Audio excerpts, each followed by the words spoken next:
नमस्कार, आप देख रहे हैं ग्रेटर जम्मू और मैं हूं आपके साथ नीतू सिंह। ग्रेटर जम्मू की तरफ से पॉडकास्ट सीरीज #जम्मू वुमनिया में हम आपको रूबरू कराएंगे डॉक्टर गुरमीत गुजराल से। Thank you Neetu for having me. जो डाइटिशियन है और इनसे जानते हैं कि इनकी सफर की शुरुआत कैसे हुई और अब जहां इन्होंने मुकाम पा लिया है, क्या इस मुकाम से वो सेटिस्फाइड हैं। मैम, डाइटिशियन एक बहुत बड़ा रोल प्ले करती है, खासकर तब जब लोग अपनी हेल्थ को लेकर इतने ज़्यादा कॉन्शियस नहीं होते। तो आपके माइंड में कब ये आया और कैसे आपकी ये जर्नी शुरू हुई? मेरी जर्नी मुझे शुरू से ना आई लव फूड, फूड के साथ एक्सपेरिमेंट्स करना मुझे अच्छा लगता था। और फिर जब मुझे ये पता चला कि food could be a great healer also, वो क्योंकि हमारे जैसे एंशियंट टाइम पे भी क्या होता था, तब मेडिसिन्स जब नहीं होती थी, एलोपैथी नहीं होता था, तो सब कुछ हम किचन से ही हील करते थे। किचन की चीज़ों को यूज़ करके ही हम हर चीज़, जैसे किसी को बुखार है, खांसी है, कुछ भी है, तो वहीं से हर्ब स्पाइसेस यूज़ करके करते थे।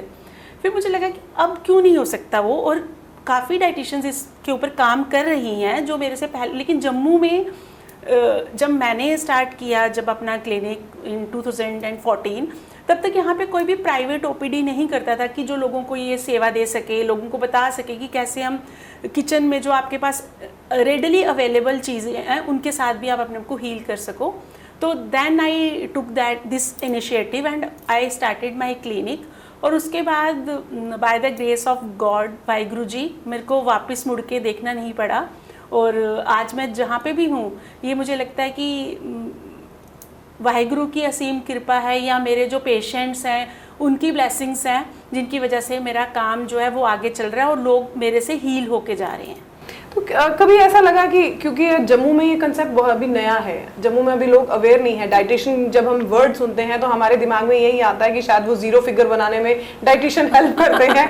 न्यूट्रिशनिस्ट और डाइटिशियन को हम सेम लेते हैं। तो कभी ऐसा कंफ्यूजन लोगों के बीच में क्रिएट होते हुए? बड़े लोगों को होता है, लोगों को लगता है कि डाइटिशियन मीन्स वेट लॉस, मतलब कि वो डाइटिशियन सुनते ही सोचते हैं अच्छा आप तो वेट लॉस करवाते हैं ना। लेकिन जो बीइंग ए क्लिनिकल डाइटिशियन, मेरा जो मेन जो फोर्टे है वो वेट लॉस करवाना नहीं है। आई डील विद द जो भी आपकी डिजीजेज हैं, किसी को लिवर प्रॉब्लम है, किडनी प्रॉब्लम है, कैंसर प्रॉब्लम है, तो उन लोगों को भी डाइट की ज़्यादा ज़रूरत है। वेट लॉस तो एक हो गया ना कि आपको कैसा दिखना है, आपको सुंदर दिखना है, लेकिन आप उन लोगों को देखिए जो लोग इतनी ज़्यादा प्रॉब्लम में है और मेडिसिन पे हैं। अगर हम उनके साथ उनका डाइट वाला साइड भी ठीक कर देंगे, तो अगर उन्होंने 2 महीने में ठीक होना है तो वो शायद वो महीने में ठीक हो जाएंगे अपनी डाइट को भी ठीक करके। तो मुझे लगता है कि हमें ज़्यादा अवेयरनेस इस चीज़ के ऊपर देनी चाहिए कि वेट लॉस तो करते रहेंगे, हो भी जाएगा। वेट लॉस करने के और भी बड़े सारे तरीके हैं, बट आपकी बीमारी को ठीक करने के लिए जो डाइटिशियन का रोल रहता है ना, वो मुझे लगता है कि वो नंबर 1 पे होना चाहिए। आजकल हर कोई हेल्थ कॉन्शियस है और जिम जाना हर कोई जो है शौक रखता है। तो देखा जाता है कि जिम में ही जो ट्रेनर्स होते हैं वो एक डाइट चार्ट बना के देते हैं, और एक डॉक्टर का डाइट चार्ट बनाना एक जिम ट्रेनर के डाइट चार्ट में कितना फर्क रहता है? अब देखिए, जैसे डॉक्टर, अगर कोई क्लिनिकल डाइटिशियन आपका डाइट चार्ट बना रही है, वो आपके पूरे बॉडी पैरामीटर्स देखेगी, आपको क्या हेल्थ इश्यूज हैं वो देखेगी, उसके अकॉर्डिंगली आपका डाइट बनेगा। लेकिन अगर कोई विदाउट एनी प्रोफेशनल डिग्री, मैं किसी का नाम नहीं लूँगी, जिसके पास डिग्री नहीं है, वो अगर आपका डाइट बनाएगा तो वो क्या करेगा, वो आपको बोलेगा आप ये मत खाओ, ये मत खाओ, ये मत खाओ, घी मत खाओ, बटर। लेकिन उसे ये नहीं पता कि घी भी उतना ही ज़रूरी है बॉडी के लिए। अगर किसी को कोई प्रॉब्लम नहीं है घी के साथ, सैचुरेटेड फैट्स के साथ, तो वो भी उतना वेट लॉस में भी वो हेल्प करता है। लेकिन वो हमारे माइंडसेट में है ना कि हमें घी नहीं खाना, इससे मोटे हो जाने होता है, कैलोरीज होती हैं। तो हमें हमेशा, अगर आपको वेट लॉस भी करना है तो उसके लिए भी आप क्लिनिकल डाइटिशियन के पास जाए, सो दैट आपकी जो हेल्थ है वो खराब ना हो। और आप जब वेट लॉस एक टाइम पे कर लें तो it should be a sustainable weight loss. ऐसा नहीं होना चाहिए कि once you lost weight and after 6 months you are again on the same weight, तो वैसा नहीं होना चाहिए। वो सस्टेनेबल तभी रहेगा जब आप किसी प्रोफेशनल से अपना वेट लॉस करवाएंगे। डॉक्टर गुरमीत, आपसे जानना चाहूँगी कि अक्सर आपके पास लड़कियां भी आती होंगी ये सोच के कि आप डाइटिशियन है, शायद उन्हें आप पतला कर सकें, तब वो एक्सपीरियंस कैसा रहता है आपका उनको समझाना? क्योंकि हर इंसान की एक अपनी कंसिस्टेंसी होती है, हर इंसान की अपनी सोच होती है, तो उनको समझाना उस तरीके से कि नहीं, डाइटिशियन का मतलब ये नहीं है कि आप जीरो फिगर करो, आप अपनी हेल्थ अच्छी रखो, ये भी बहुत इंपॉर्टेंट है, वो कितना टफ रहता है आपके लिए? गर्ल्स का एक्चुअली मुझे काफ़ी मैं इंजॉय भी करती हूँ, जैसे गर्ल्स आती है मज़ा भी आता है, बिकॉज आप एक सिर्फ डाइट की बात नहीं करते, वी टॉक अबाउट कपड़ों की बातें करते हैं, हम जूतों की बातें करते हैं, हम और भी काफ़ी बातें करते हैं। तो वो जो डाइट, तो उसमें फिर कई बार मुझे लगता है कि यार ये तो डाइट लेने आए थे, हम कुछ और ही डिस्कस कर रहे हैं लेकिन ये होता है कि उनको समझाना इजी रहता है, लेकिन पहले उन्हें कंफर्टेबल करना पड़ता है, क्योंकि आपको देखना पड़ेगा कि वो आपके पास डाइट लेने आई है। क्योंकि हर कोई जब भी किसी भी डाइटिशियन के पास या किसी भी आप डॉक्टर किसी के पास भी आप जाओगे, आप एक प्री नोशन माइंड के साथ जाते हैं कि ऐसा ऐसा होगा, बट जो अगला बंदा है उसका एक अपना माइंड सेट होगा। तो आपको ये समझना बड़ा ज़रूरी रहेगा कि वो किस माइंड से आया, वो आपसे क्या चाहता है और उसकी क्या रिक्वायरमेंट है, वेदर आप उसे फुलफिल कर सकते हो कि नहीं कर सकते हो। तो पहले उनको कंफर्टेबल जोन में लाना पड़ता है, उसके बाद ही मेरी जो डाइट वाला पोर्शन है वो बाद में स्टार्ट होता है। और मुझे वैसे आज तक कभी कुछ ऐसी दिक्कत नहीं आई, बिकॉज मैं पहले अपनी गर्ल्स को खासकर इतना पहले कंफर्टेबल कर देती हूँ कि फिर उन्हें लगता है कि नहीं, हमें गुरमीत मैम से ही डाइट करनी है। आप काफी मजेदार इंसान भी हैं, आपके साथ बातचीत करके भी आई एम श्योर आधे लोग तो वैसे ही ठीक हो जाते होंगे। ज़्यादातर जब एक बुजुर्ग आपके पास आते हैं, जब उन्हें किसी डिजीज से जूझना पड़ता है, उनका माइंडसेट कुछ और होता है। हाँ जी। उस टाइम पे कितना टफ रहता है, क्योंकि उन्हें उस चीज़, कई बार हमें कुछ चीज़ें होती हैं जो हमें बहुत पसंद होती हैं खाने में, और फिर जब किसी डिजीज से हम गुजरते हैं तो वो कुछ चीज़ें जो पसंद है वो उन्हें छोड़नी पड़ती हैं, और ऐसे में जब एक वयस्क या जिसे बुजुर्ग इंसान कहें उनके लिए थोड़ा मुश्किल हो जाता है, तब आपके लिए टफ रहता होगा काफ़ी ज़्यादा। आप चैलेंजिंग कह सकते हो, लेकिन वो ये नहीं कि वो इम्पॉसिबल नहीं है। आप बड़े, जैसे मेरे पास कोई बड़े आते हैं, लाइक सीनियर सिटीजन्स आते हैं, तो मैं उनको ये बोलती हूँ कि आप थोड़ी देर के लिए मेरे लिए आप छोड़ दो ये चीज़ खाना पीना, आप बिल्कुल ठीक हो जाओगे, उसके बाद मैं आपको खुद बोलूँगी आप ये चीज़ खाओ। और लकीली मेरे पास जितने भी लोग आए हैं आज तक, जितने भी एल्डर या जो भी सीनियर सिटीजन आते हैं, वो बात मानते हैं और एंड में मुझे यही बोल के जाते हैं कि हमें आपसे बात करके बड़ा मज़ा आया, और आप हमें ऐसे लगता है जैसे हम अपनी बेटी से बात कर रहे हैं। तो मुझे अच्छा लगता है ये, उनसे फिर ब्लेसिंग्स भी मिलती हैं। बड़े ठीक होंगे तो ब्लेसिंग्स बहुत सारी देते हैं, और मुझे लगता है वही ब्लेसिंग्स का फल मैं आज ले रही हूँ। चैलेंजिंग तो आपकी जॉब है ही है। हाँ जी। लेकिन कभी ऐसा माइंड में आया कि कुछ अचीवमेंट जहाँ पर मैं पहुँचना चाहती हूँ, लेकिन अभी वहाँ पर सफ़र थोड़ा और आगे है? हाँ, मुझे लगता है जैसे टफ रहता है जैसे बॉयज़ का, तो बॉयज़ को मोटिवेट करना थोड़ा सा मुश्किल होता है, बिकॉज बॉयज़ ने क्या करना होता है, उन्हें जिम भी जाना होता है, उन्होंने मोमोज भी खाने होते हैं उन्होंने और भी बड़ा कुछ करना होता है, पार्टीज में भी जाना होता है। फिर उन्हें लगता है कि हमें जितनी नॉलेज है इतनी किसी को नहीं है ना। आके मुझे आते ही बोलेंगे मैम हमें ना कीटो डाइट दे दो। तो और कई लोग तो इंटरनेट पे सर्च करके आते हैं ना, तो आके बैठेंगे, हाँ जी बोलिए किस लिए आए हो, मुझे ना कीटो डाइट चाहिए। किसने बोला कीटो डाइट के लिए? नहीं मुझे पता है मुझे कीटो डाइट चाहिए, मतलब उन्हें खुद ही पता है कि। तो फिर मैं कई बार उन्हें बोलती हूँ कि आपको पता है तो आप खुद ही कर लो ना, फिर आप मेरे पास क्यों आए हो? नहीं आप थोड़ी सी बना दो ना। तो उन्हें ये नहीं पता कि कीटो डाइट कितनी हार्मफुल है उनके लिए। फिर उनको उस चीज़ तक लाना, वहाँ तक लाना कि नहीं बेटा तुम्हें बैलेंस डाइट करनी है, तुम्हें कीटो डाइट नहीं करनी, वो थोड़ा सा टफ होता है, लेकिन अल्टीमेटली एग्री कर जाते हैं। कीटो डाइट का भी आजकल बहुत ज़्यादा ट्रेंड में है, क्योंकि खासकर यंगस्टर की बात करें तो बहुत ज़्यादा इस चीज़ को फॉलो करते हैं। आप कैसे देखती हैं कि कीटो डाइट हम इंडियंस को फॉलो करनी चाहिए? क्योंकि बाहरी राज्यों, बाहरी देशों की अगर बात की जाए वहाँ तो ये नॉर्मल चीज़ें हैं। जम्मू की अगर बात करें, खासकर जम्मू रीजन की, तो जम्मू रीजन में क्या कीटो डाइट हमारे जो आजकल के यंगस्टर हैं उनके लिए सही है? बिल्कुल भी नहीं है, क्योंकि कीटो डाइट जो है वो एपिलेप्सी पेशेंट्स के लिए है। वो हमारे लिए है ही नहीं, नॉर्मल ह्यूमन बीइंग के लिए कीटो डाइट नहीं, because it is full of fats. उसमें आपकी जो डाइट रहती है उसमें आपका 60 to 70% हम सिर्फ फैट देते हैं। जब इतना फैट किसी को दोगे, body will go on ketosis, और उससे क्या होगा, आपका हार्ट, आपका जो लिपिड प्रोफाइल है वो सारा अपसेट हो जाएगा। उसका मेन क्या रहता है कि लाइक आपका जब आप कोई और चीज़ नहीं खा रहे हो, कार्ब्स नहीं खा रहे, कुछ नहीं खा रहे, तो उससे क्या होगा, फैट विल ईट फैट, तो वो है कि उससे आप पतले हो जाओगे। बट उससे ये नहीं पता कि उससे जो बाकी प्रॉब्लम्स होगी, हार्ट प्रॉब्लम हो सकती है उससे। तो आपको बिना सोचे समझे ऐसी डाइट्स पे नहीं जाना चाहिए। और वैसे भी जो भी चीज़ किसी नाम के साथ आती है ना, like keto diet, intermittent fasting, there is GM diet, there is paleo diet, there are so many and number of diets. तो anything with name that is not a diet, क्योंकि जब हम बचपन से हम खाना खा रहे हैं, फूड खा रहे हैं, हम किसी नाम के साथ तो नहीं खाते ना कि we are eating this diet या दिस, हम खाते हैं, खाना खा रहे हैं, भूख लगती है और खाते हैं, भूख लग रही है, खाना खा रहे हैं, and we are eating balanced. जो हमारा पहले पुराना जो खाने का सिस्टम होता है, it is a balanced food जो हम खाते थे। अब क्या हो गया, अब एक ही टाइप का फूड खा रहे हैं, या पिज़्ज़ा खा रहे हैं, बर्गर्स खा रहे हैं, फास्ट फूड ज़्यादा खा रहे हैं, तो उन्हीं को लगता है कि शायद कीटो डाइट करेंगे तो हम हेल्दी हो जाएंगे, बट वो बिल्कुल गलत है, वो नहीं करनी चाहिए। आजकल सप्लीमेंट भी लोग जो है बहुत ज़्यादा लेते हैं, तो सप्लीमेंट लेना क्या सही है? आर्टिफिशियल सप्लीमेंट की अगर मैं बात करूँ, सप्लीमेंट एज सच जो भी हेल्दी ह्यूमन बीइंग है, जो खाना खा रहा है, अपना तीनों टाइम का मील ले रहा है, घर का खाना खा रहा है, उसे सप्लीमेंट की बिल्कुल भी ज़रूरत नहीं है। अगर वो जिम भी जा रहा है तब भी ज़रूरत नहीं है, अनटिल और अनलेस कोई बीमार है, कोई लिवर पेशेंट है, कोई किडनी पेशेंट है, वो उसका फूड इनटेक नहीं हो पा रहा, जितनी उसको रिक्वायरमेंट है वो इतना नहीं खा रहा, तो उसको सप्लीमेंट देना पड़ता है, और उसके लिए ज़रूरी भी है, बिकॉज उसका वो पूरा नहीं हो रहा, उसका प्रोटीन नहीं पूरा हो रहा, उसका जो जितने भी न्यूट्रिएंट्स है वो पूरे नहीं हो रहे। बट ऐसे उठ के नॉर्मल ह्यूमन बीइंग बोले कि मुझे अब सप्लीमेंट लेना है, मुझे प्रोटीन पाउडर लेना है, तो वो उससे क्या होगा, आपकी किडनी पे लोड पड़ेगा, लिवर पे लोड पड़ेगा, और वो अल्टीमेटली आपको बीमार करेगा। खासकर देखा जाए तो यंगस्टर जो है वो इस तरफ ज़्यादा रुझान देते हैं कि हमें सप्लीमेंट लेना चाहिए, बिकॉज हमें एक तो बहुत जल्दी, बॉयज़ कहते हैं हमें बहुत जल्दी बॉडी बनानी है, और लड़कियां कहती हैं हमें बहुत जल्दी लीन होना है, जीरो फिगर करना है।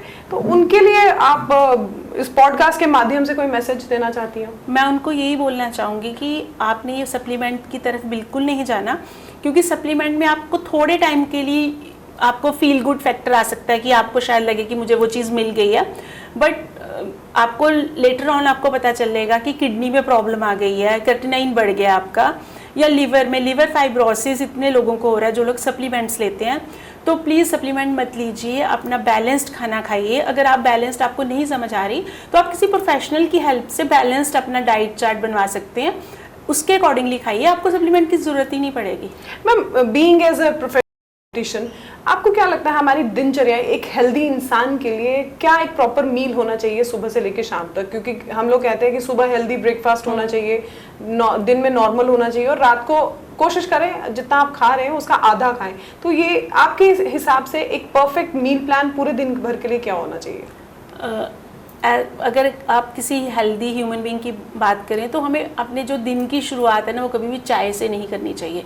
हमें दिन की शुरुआत हमेशा पानी से करनी चाहिए, और उसके बाद आप कोई फ्रूट लें, क्योंकि आपका जैसे पेट है उसमें आप पूरी रात सोए हैं, वो पूरा एसिड्स होंगे, आपकी रात को डाइजेशन हुई है, सब हीलिंग हुई है, जो आप वो सारा अंदर उसको आपने उसके ऊपर आप और एसिड डाल दोगे, लाइक चाय डाल दोगे, तो वो क्या होगा, एसिड और है ना, और बढ़ जाएंगे। तो आपने उसको थोड़ा शांत करना है, आपने पहले पानी लेना है, उसके बाद आपने एल्कलाइन चीज़ें लेनी है, लाइक आपने फ्रूट्स का इंटेक करना है, फ्रूट्स ले लो, नट्स ले लो, सीड्स ले लो।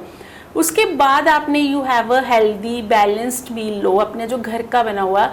उसमें मैं ये नहीं बोल रही आपको कि आप फैंसी आइटम्स लो, कि आप जो चीज़ें नहीं बन सकती हैं, जो हम नॉर्थ इंडियंस नहीं खाते, आप नॉर्मल फुल्का सब्जी दही ये तो सब लोग अफोर्ड कर सकते हैं ना, तो यही खाओ, क्योंकि ये फुल्का सब्जी और दही इट्स पूरा जो कहते हैं ना बैलेंस्ड मील है। इसमें कार्ब्स भी आते हैं, प्रोटीन भी आता है, इसमें आपका डेयरी भी आ जाता है, प्रोबायोटिक्स भी आ जाते हैं, तो ये आपने फाइबर्स भी आ जाते हैं, तो ये आपने पूरा एक मील लेना है। और उसके बाद आप एक मिड मॉर्निंग में एक छोटा सा मील ले लो, कोई फ्रूट ले लो या कोई स्नैक ले लो 11-12 बजे के बीच, और उसके बाद आप अपना लंच कीजिए। लंच से कोशिश करिए आधा घंटा पहले थोड़ा सैलेड खा लो, लेकिन सैलेड और लंच में थोड़ा सा गैप होना चाहिए। अक्सर लोग देखा है खाने के साथ ही सैलेड लेते हैं। हाँ, वो साथ लेते हैं, और उससे क्या होता है, उससे उनको इंडाइजेशन की प्रॉब्लम हो जाती है, बिकॉज जो सैलेड हम रॉ फॉर्म में लेते हैं और उसका जो टाइम है डाइजेस्ट होने का वो थोड़ा फास्ट होता है, फूड का थोड़ा स्लो होता है, तो वो क्या होगा, वो बॉडी में फर्मेंटेशन हो जाएगी फूड की। तो उसके बाद फिर आपने इवनिंग में आप थोड़ा सा एक और स्नैक ले लो, चाय भी ले सकते हो इवनिंग में अगर आप 1 कप लेना चाहो। और उसके बाद डिनर कोशिश करो कि सोने से 2-3 घंटे पहले ले लो।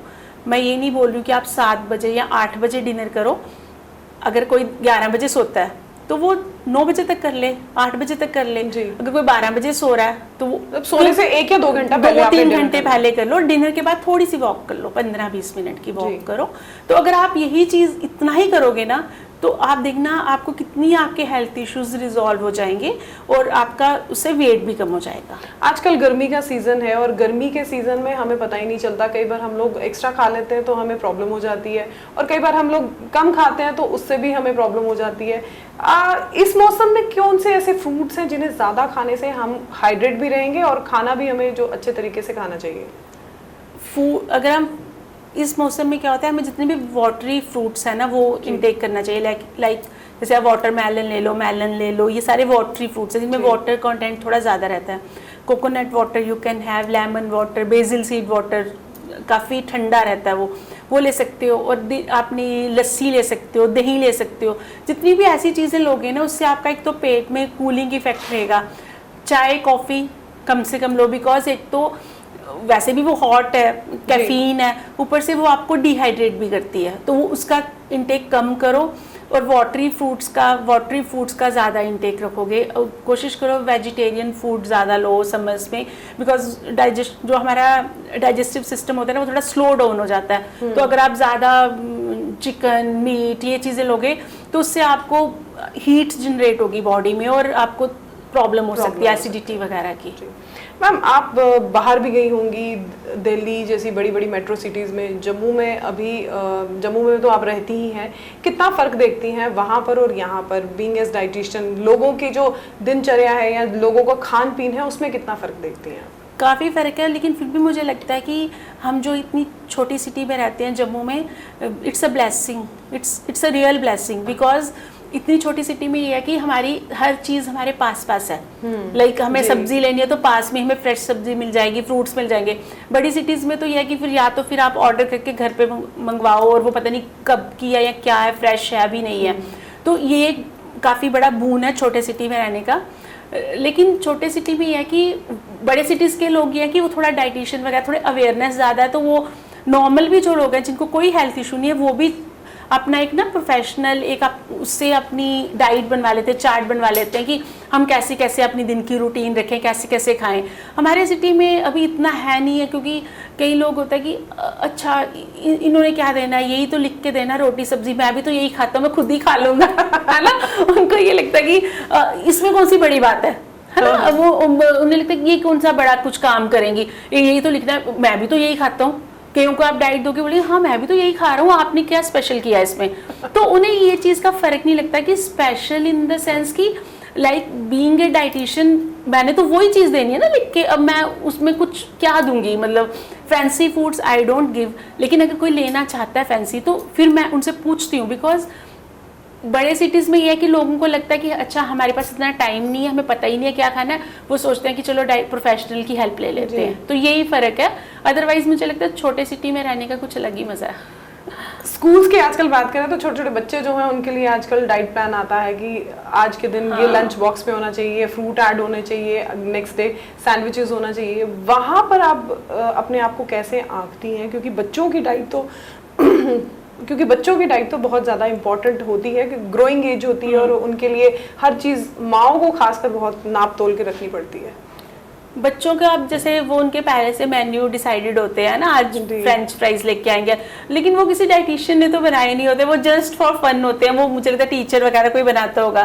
तो लेकिन बच्चों को जो हमारी डाइट बच्चों की रहनी चाहिए ना, उसमें भी हमें कोशिश करनी चाहिए बैलेंस डाइट दें। उन्हें शुगरी जो चीज़ें हैं वो कम से कम दें, और उन्हें छोटे होते से ही कोशिश करें कि वो फ्रूट्स थोड़ा ज़्यादा खाएं, वेजिटेबल्स खाएं, तो उससे बच्चे हेल्दी भी रहेंगे, ग्रोथ अच्छी होगी, उनकी हाइट वाइट अच्छी बढ़ेगी। अगर प्रोटीन का इंटेक भी रहेगा तो हम क्या करते हैं, हम बच्चों को ज़्यादा कि अच्छा बच्चे ने पिज़्ज़ा खा लिया, मेरे बच्चे ने बर्गर खा लिया, तो हम उसमें खुश हो जाते हैं कि बच्चे ने ये खा लिया। हम वो हेल्दी चीज़ें उनमें इनकलकेट करने की कोशिश भी नहीं करते, because we are so busy. लेकिन मुझे लगता है अगर ये चीज़ें हम बचपन से उनमें डाल देंगे कि नहीं बेटा आपको रोटी के टाइम आपको रोटी खानी है, आपको पिज़्ज़ा नहीं खाना, this is a meal time. अगर आपने पिज़्ज़ा या बर्गर खाना है तो उसका कोई सेपरेट टाइम होना चाहिए, लाइक आप इवनिंग में दे दो, या उसको मील के साथ कभी भी रिप्लेस मत करो। क्योंकि जब आपने मील के साथ उसको रिप्लेस कर दिया ना, तो उनके माइंड में ये सेट हो जाएगा कि हम अपनी मील वाले जगह पे हम कुछ भी जंक खा सकते हैं। तो ये बच्चों को शुरू से सिखाना चाहिए। मैम जम्मू में तो आपने काफ़ी नाम कमाया है और ये कहा जाता है कि जब इंसान एक बड़ी उपलब्धि पे पहुंचता है तो उसके पीछे कोई ना कोई इंस्पिरेशन रहती है। आपके पीछे कौन इंस्पिरेशन है? मेरे पीछे जो मेरी इंस्पिरेशन थी वो मेरे फादर इन लॉ थे, माय डैड। तो उन्होंने मुझे काफ़ी मोटिवेट करते थे। वो मुझे जब मैंने अपना क्लिनिक स्टार्ट किया था तो उन्हीं की कहते हैं ना वो उन्हीं की ब्लेसिंग्स थी, या उन्हीं से मैं सारा वो मशवरा अपना करके कि डैडी कैसे खोल लें कैसे करें। तो उनका ये होता था कि हाँ खोलो बेटा, तुम देखना तुम्हारे पास एक दिन ना पेशेंट्स की लाइन लगी होगी। और उनकी ये बात ना आज बिल्कुल सच है, बिल्कुल सच है। लेकिन पापा नहीं है, अभी डैडी नहीं है इस वर्ल्ड में। लेकिन ये कि मुझे लगता है कि उन्हीं की ब्लेसिंग है। और डैडी मेरे लिए काफ़ी कुछ करते थे, मेरे आर्टिकल्स लिखते थे जो कि आज मैं यहाँ पे बता रही हूँ। आज तक कभी किसी को नहीं पता कि जितने भी मेरे आर्टिकल्स आते थे पेपर में वो सब मेरे फादर इन लॉ मेरे डैडी लिखते थे। और कई बार क्या होता था, मेरा आर्टिकल आता था पेपर में तो मुझे लोगों के फ़ोन आने कि अच्छा डॉक्टर्स इतना अच्छा लिख भी सकते हैं, आपका आर्टिकल इतना बढ़िया था, आपने इतना अच्छा। तो मैंने ना डैडी को बोला, डैडी मुझे बड़ी शर्म आती है जब मुझे सब बोलते हैं ना कि उन्हें लगता है कि मैंने लिखा लेकिन उन्हें ये नहीं पता कि लिखा किसने है। तो डैडी ने कहा ना पुत्र तू ही लिखा है, तू ही लिखा है, कोई गल नहीं तू ही लिखा है, तू लल्ला क्रेडिट लल्ला तो ना तो मुझे ना अंदर से होता था कि हाय लिख तो डैडी रहे हैं। लेकिन उन्होंने मेरे आर्टिकल को ऐसे लिखना कि जैसे वो ना अपने लिए कोई टास्क कर रही है ना, मैंने उन्हें बोल देना डैडी मैंने ना 15 अगस्त पे आर्टिकल देना है तो आप लिख दोगे। हाँ तू ना, उन्होंने कहना मैनू डाइट दे बारे तो कुछ नहीं पता, तू ऐसा कर तू मेरे को ना बता दे मेन पॉइंट्स क्या क्या डालना है, क्या क्या अपने पेशेंट के भी नाम दे दे। मैंने उनको ऐसे बना के दे देना। उन्होंने बिलीव मी इतना अच्छा उसको फ्रेम करके ना इतना अच्छा मुझे देना, ये तेरा बन गया। और कई बार मैंने देखा रात को 12 बजे 1 बजे वो लगे हुए मेरा आर्टिकल बनाने के लिए। तो मुझे लगता है कि जो मेरे इनिशियल ईयर्स रहते हैं स्ट्रगलिंग के, जिस टाइम पे आपने अपने आप को एस्टेब्लिश करना होता है, आपको कोई नहीं जानता, आप नए आए हो फील्ड में, तो वो जो टाइम होता है ना उस टाइम पे जो हेल्प करता है ना वही आपका मेन, तो वही आपके लिए सब कुछ वही है ना। तो वो मेरे डैडी थे और मेरे हस्बैंड भी काफ़ी मुझे सपोर्ट करते हैं, काफ़ी ज़्यादा। और मेरी फैमिली भी लाइक माय को सिस्टर, मेरे जो दीदी हैं वो काफ़ी मुझे सपोर्ट करते हैं। लाइक फैमिली के जो होता है ना घर को संभालना, जैसे मैं तो यहाँ अपने क्लिनिक चली जाती हूँ या बाकी जो एक्टिविटीज़ में, तो दीदी जैसे मेरे बच्चों को भी संभालते हैं सब। तो मतलब कि she is a great blessing in my life. तो बाकी सब जैसे we stay in a joint family, तो सबकी है, सबकी वजह से ही मेरा आज जो मैं सक्सेसफुल है ना, मैं कहूँ कि मैं अकेले सक्सेसफुल हो गई वो बहुत गलत होगा, वो बहुत गलत होगा, वो बहुत गलत होगा। ऐसा कुछ नहीं है। मेरे पास क्या था, मेरे पास सिर्फ एक डिग्री थी और मेरे पास अपना जो मेरी नॉलेज या आप कह लो मेरे पास जो अपना विजन था, लेकिन उसको सपोर्ट करने के लिए भी तो कोई चाहिए ना। पीछे से अगर कोई हाथ नहीं देगा आपको, आप कैसे अपने आप को बाहर लाओगे। आज मैं अगर बाहर इतने अच्छी तरह से आपके सामने बैठ के बात कर रही हूँ क्योंकि मुझे पता है मेरे पीछे मेरी एक बैक है जो सब देख रहे हैं, सब चल रहा है आराम से, तो वो सब मेरा फैमिली है। आपने कहा कि आपकी फैमिली बहुत सपोर्टिव है। Being as a working woman, आप डॉक्टर हैं, बाहर भी देखना, घर को भी देखना, उसमें कितना टफ रहता है?